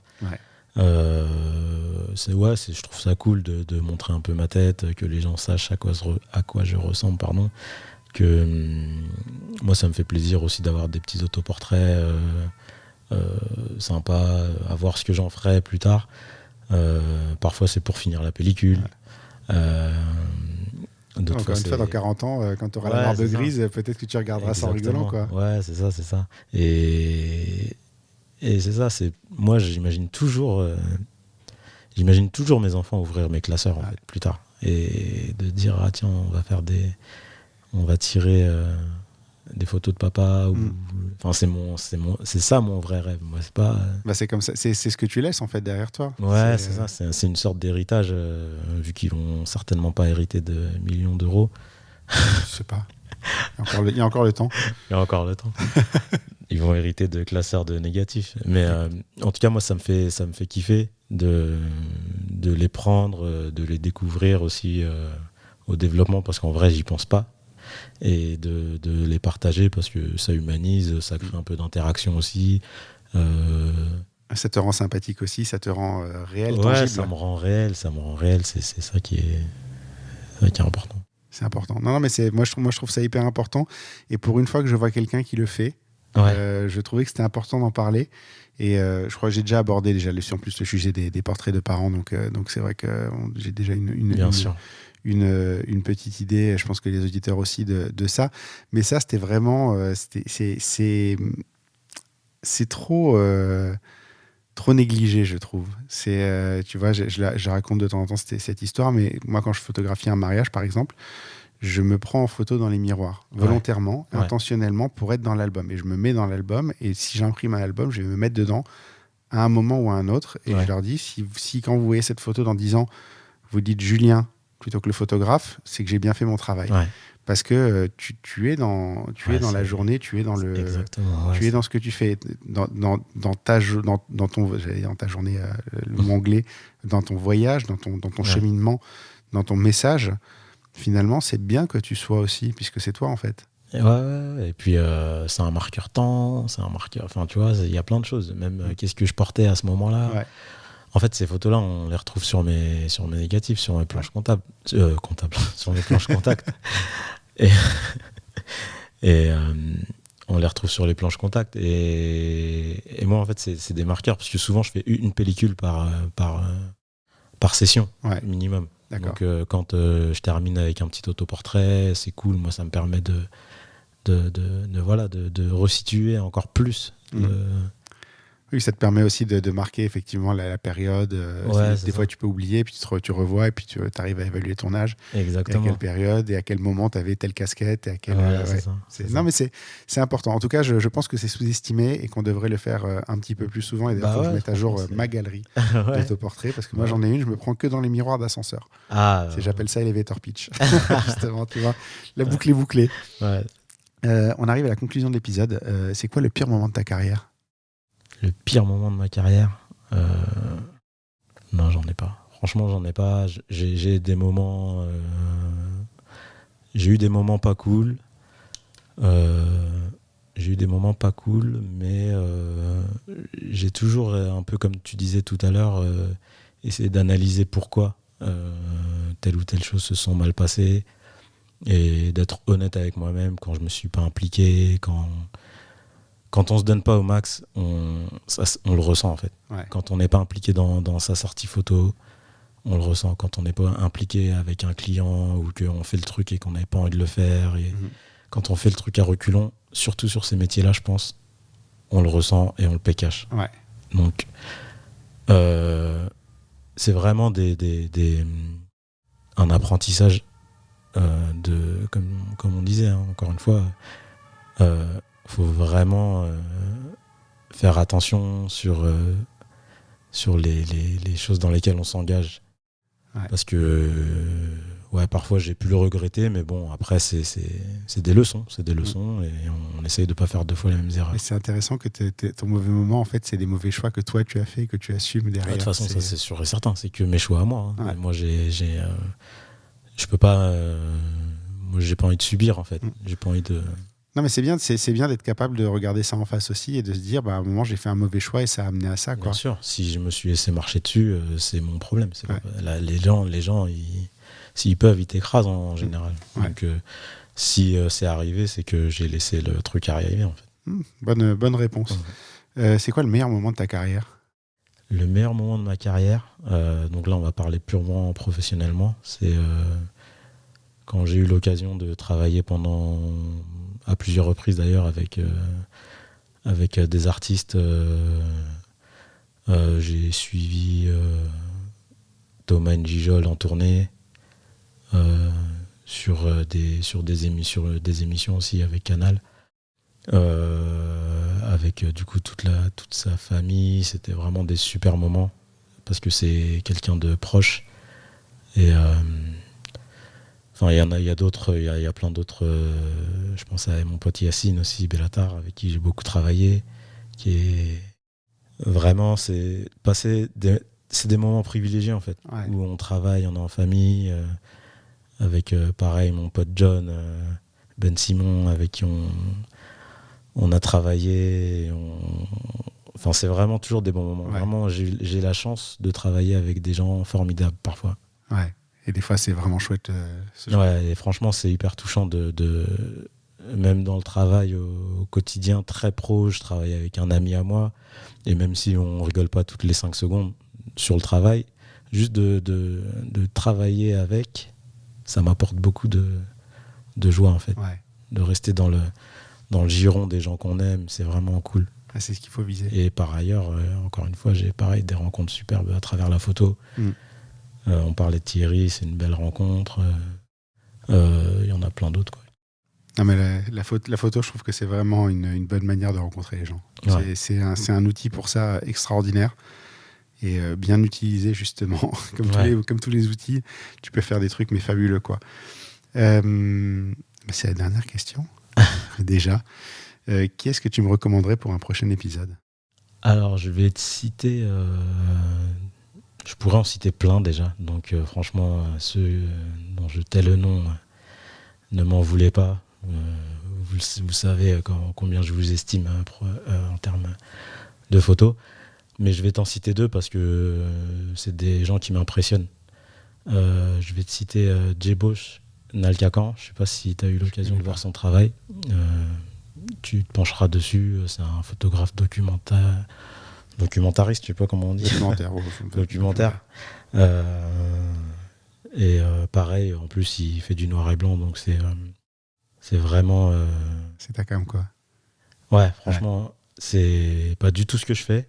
Mais j'ai beaucoup de respect pour son approche et la pureté avec laquelle il voit la photo, en fait. Et le deuxième que je vais te citer, c'est quelqu'un que je connais beaucoup moins personnellement, mais que j'ai eu l'occasion de croiser à Perpignan, notamment. Tu sais, il y a un truc photo là. Visa pour l'image. Visa pour l'image, exactement. Qui s'appelle William Keo, qui est donc il a fait son entrée chez Magnum il y a peut-être 1 an et demi. Et là aujourd'hui, il couvre des conflits armés. Donc je suis son travail de très près et j'ai énormément de respect pour ce qu'il fait et d'admiration. Parce que aussi bien esthétiquement que humainement, je trouve ça vraiment fabuleux. Ouais, c'est des aventures. Faut être. Je pense qu'il faut être un peu fêlé pour se lancer dans des trucs comme ça, de la bonne manière, mais quand même, parce que c'est hyper dangereux. C'est ça. C'est pour ça que j'aimerais vraiment l'entendre. C'est quelqu'un, tu vois, je serais vraiment curieux de connaître son approche. On va tenter une approche et puis on va voir. On va voir comment ça se présente et comment, si ça se trouve, il dira oui, on va savoir. Il y a des gens qui sont énormément dans le partage et c'est cool de tomber sur eux. Il me reste à te remercier. Merci beaucoup d'être venu jusqu'ici. C'était génial. Je t'ai dit, ça faisait longtemps que j'attendais, en fait, que je patientais pour varier un peu les invités, mais je savais qu'il fallait à un moment qu'on discute tous les deux et qu'il va falloir à un moment qu'on aille faire des photos ensemble. Ouais. Avec Thierry aussi, parce qu'on avait dit qu'on le ferait, on ne l'a pas encore fait, mais le boulot a repris. Exactement. C'est la vie, malheureusement, on n'a pas toujours le temps de faire ce qu'on veut, mais on va s'organiser ça. Ouais. Et merci beaucoup, en tout cas. C'est moi qui te remercie infiniment d'avoir mis mon travail en lumière et de m'avoir invité dans ton magnifique podcast. C'était avec plaisir. C'était un vrai bonheur de te recevoir. À bientôt. À bientôt.